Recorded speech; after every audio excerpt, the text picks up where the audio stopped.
joining us to discuss the significance of the Africa Aerospace and Defence Air Show for South Africa's defence industry and some of what we just saw. We're joined by SA Fly Aviation Analyst Dr. Guy Leitch. A very good evening to you. Thank you so much for speaking to us. Perhaps let me just pick off from that last point about concerns, right, particularly South Africa, the budgetary cuts and ageing infrastructure. Could that compromise us even from a point of defending our own sovereignty? Oh, 100%, Ty. Good evening. It's nice to be with you.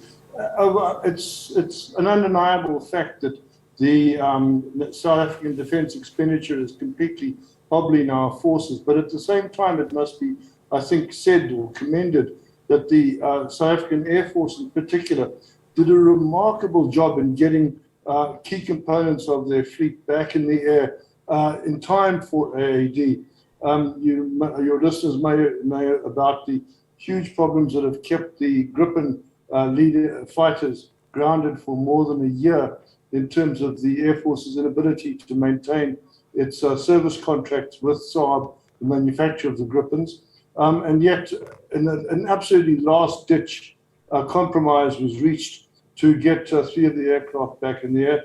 And it's wonderful that the Air Force managed to do that. They've managed to field 6 or get 6 Hawks airborne, and most surprisingly too, they got a number of Hercules C-130 transports in the air.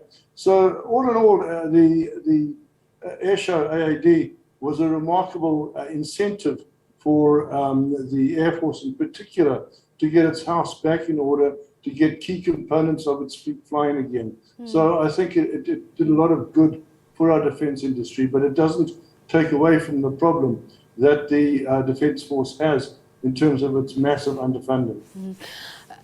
Please tell us, were you there at the show physically, and would you categorize it as a success, even though some said it was a bit short on the fast jet front, but some say they were able to see helicopter refueling in flight? Oh, very much so. You know, the Americans once again came to the party in a big way with 3 of their huge C-17 transport aircraft and the latest C-130J Hercules, and most impressively, this paveway helicopter, which is very similar to the famous Black Hawk. And they did an air in-flight refueling demonstration, which is very complex or difficult to do when you're refueling a helicopter in flight from a fixed wing or large jet aircraft. So the Americans were absolutely great in this regard. But for those who complain, as I said just now, I think it was fabulous that the South African Air Force managed to field any of their fast jets at all. So the spectators on today and on Saturday, the 2 public days, really I think had a treat. And then the organisers put on the mini war, which was very, really exciting and spectacular.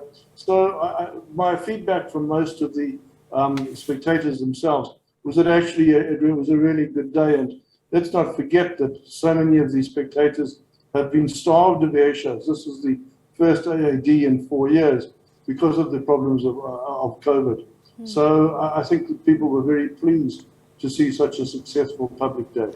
In terms of innovation or what may be aspirational equipment to get for us as well, speaking about the U.S. Air Force, I believe there was the Sikorsky HH-60 Hawk that, as we spoke about, the fact that it was able to take gas from the Hercules HC-130J above the Air Force Base. But just how affordable are some of these airplanes, aircraft, and affordability for countries like South Africa or others on the continent? I'm just trying to understand their use. They may be beautiful to see and have, but what is the strategic importance of them? Yeah, it depends on what level and how big a priority the government is prepared to make expenditure. In fact, many economics first-year students will remember the old argument of guns versus butter. Do you spend more on basic foods or do you spend more on guns? And over time, we've seen the progressive as Guy Martin remarked in the introduction, we've seen a progressive decrease in the amount of GDP, gross domestic product, spent on defence, down to in the order of 3% now. At the same time, we've seen a massive increase in the number of staff employed by the Defence Force, which has further reduced the amount of money available for operational activity and obviously for new aircraft purchases. So although the Americans were here with their Boeing C-17 heavy lifters, I'm afraid those are just out of the question in terms of budget.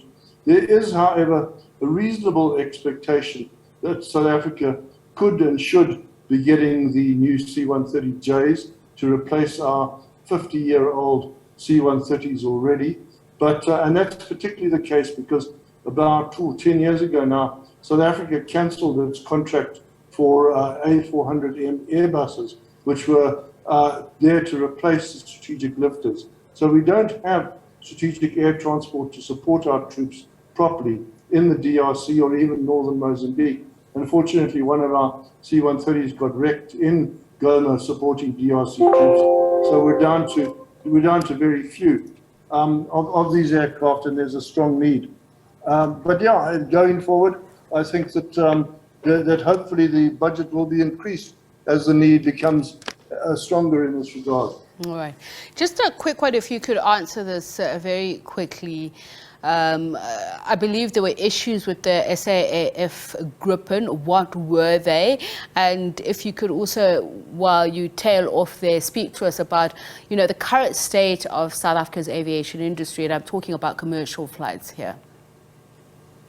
Yeah, well, the Gripen, as I mentioned in the introduction, has been grounded for over a year because of the lack of maintenance. It needed a maintenance contract, not just for the aircraft, but for the simulators, to keep the pilots current up to speed with it as well. Fortunately, that was at least partially resolved shortly before the AAD show.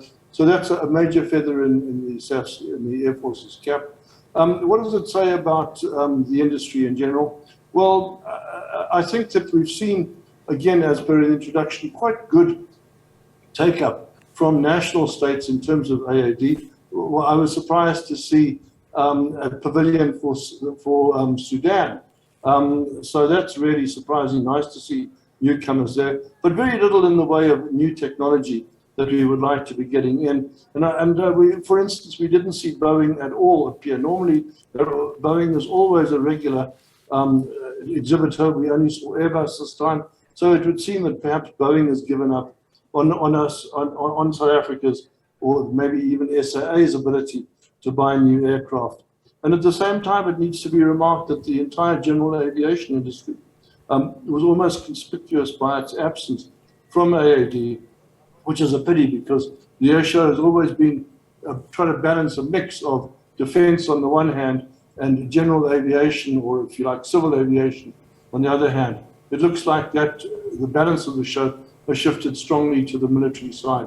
But then there was a show earlier this year at Waterboom Airport in Pretoria for general aviation. So the balance worked out. All in all, I think it was a very successful show. There was one unfortunate incident or accident where one of the soldiers slipped on a rope, being lowered from a helicopter, and received some very serious injuries. But beyond that, it went off without a hitch. It's a compliment to the organizers, and I think that it was much enjoyed by the show-starved South African public. Well, thank you so much for speaking to us, Dr. Guy Leitch, and just unpacking some of those fabulous aircrafts, what people saw in the military exercises. If you haven't been to the air show, I do suggest that you do.